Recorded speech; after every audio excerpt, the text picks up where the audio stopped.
Here we go, it's last week at the auction, America's favorite top 10 list of auction results from around the globe.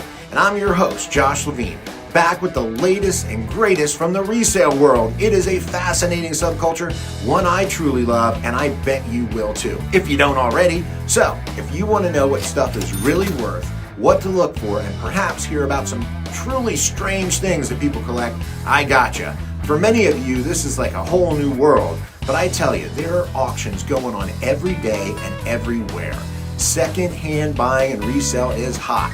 But be warned, the next time you're wandering past a thrift store and see something similar to something featured on the show, you might find yourself hooked. Your dormant flipper gene could be activated. But on the bright side, watching this show might make you a few bucks as well. Well, you just tell me when it's all over. It's last week at the auction. My head it spins when you strut your stuff. That's how it begins when you strut your stuff. As you turn my way, when you strut your stuff. Man, it makes my day when you strut your stuff. Just walking down the street, you strut your stuff. Man, it's giving me a whiplash. Coming in at number 10 is a Robert Capa photographic print of Pablo Picasso that sold for $1,400 at Heritage. Number 11 of 100, it featured Picasso and Françoise Gillot, the French painter best known for her long and stormy relationship with Picasso. I just really like the Steve Carell as James Bond looking guy photobombing. Listed photographers these days and their prints can be quite valuable, so take a second look whenever you come across beauties like this. But let's move on. A classic. Number 9 is a Royal Copenhagen Service for 8 that just brought $2,500 at Abel. This was the blue onion pattern, and according to the mark, from the early 1970s, so not super old. I think this set illustrates how desirable patterns still do well in a soft market and how the time of year can really influence prices. China sets tend to sell for better prices right before the holidays, when they are top of mind. Yeah, that's right, Thanksgiving's coming. But enough about that. It's making me hungry. So number 8 is a late classic Navajo weaving. No, I'm not going to eat that. Then hammered for $3,000 at Hindeman. For the fourth quarter of the 19th century and measuring 64 inches by 88 inches, this was part of a great collection. I have seen Native American collectibles trending hot as all auctions that I've been following late. The prices are crazy. It might be time to downsize your collection if you're holding, I'm just saying. So what's number 7? A Roycroft copper vase that just brought $3,750 also at Abel's. Every time I see copper, I pick it up and look for the marks.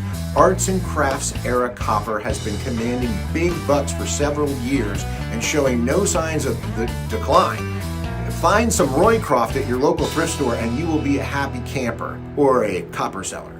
So what's next? Number 6 is a St. Louis crystal goblet, or St. Louis crystal, if you just feel like saying it like that, like I do. It sold for $4,250 at Leland Little. 12 in all, the Apollo pattern, they were signed and 7 inches tall. Knowing your crystal patterns and tracking the resale values can make you a few bucks, that's for sure. And always remember to bring your black light. It really makes reading the acid-etched marks easier at a thrift store. I got a link to a really good one down below. Never use it in a hotel room, ever. But I digress. Check this out. Number 5 is a Paul McCobb rolling serving cart that brought $5,000 at Wright. Yes, take another look at that one. Circa 1952, this in mid-mod, but I'm pretty sure most of us would have walked right by that one at the garage sale. Next time you see something similar, you might want to take a look for this tag. Another reason why I'm not sure about selling, if I'm not sure about selling something, I always look it up. Look it up. Number 4 is the 1891 $10 silver certificate that brought $7,500 at One Great Deal.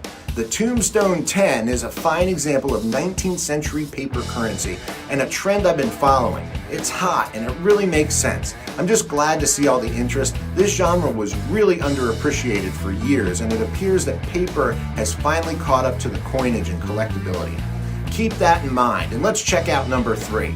This is a Lladró porcelain deer group that just brought $10,000 at Abel's. I've sold a lot of Lladró in my day, but I've never seen this one before. There's a lot out there though, because according to records, they made 750 of these giant things. At over 43 inches, I don't think you'll miss one the next time you see it. Okay, so what's next? Number 2 is a rare Chinaman magic lantern that brought $38,000 at Bertoya. French in circa 1870, approximately 16.5 inches tall. These are highly desirable to many serious collectors. I think it's the early photography and film buffs that drive this market, but I can see the toy and steampunk fans drooling over this guy too. But what's in the top slot this week? Another one I would have walked right by. Number 1 is a Philip and Kelvin Laverne 4-door Chan cabinet that hammered for $90,000 at Freeman. Signed in circa 1970 and apparently rare, check out the signature and the painted panels. I swear, I've seen this piece before and I would have just thought to myself, wow, that's ugly. But I guess that was a big miss, and I've sold other pieces by the Laverne, so I should know better. But amazing. You know, these things are out there, probably just sitting in a thrift store for $100. Personally, I've never been fond of messing with furniture. I hate the logistics and, a fancy way of saying too lazy, but for that kind of profit, I think I'd make an exception. And hey, that leads me right to something I wanted to share with you guys. Can you keep a secret? Shipping Saint. Many of you watching this are in the auction and estate business, and Shipping Saint is the best kept secret software in the industry. Where were you guys when I was in business? Having shipped tens of thousands of antiques and collectibles over the years, I eventually outsourced it all. Shipping was, frustrating.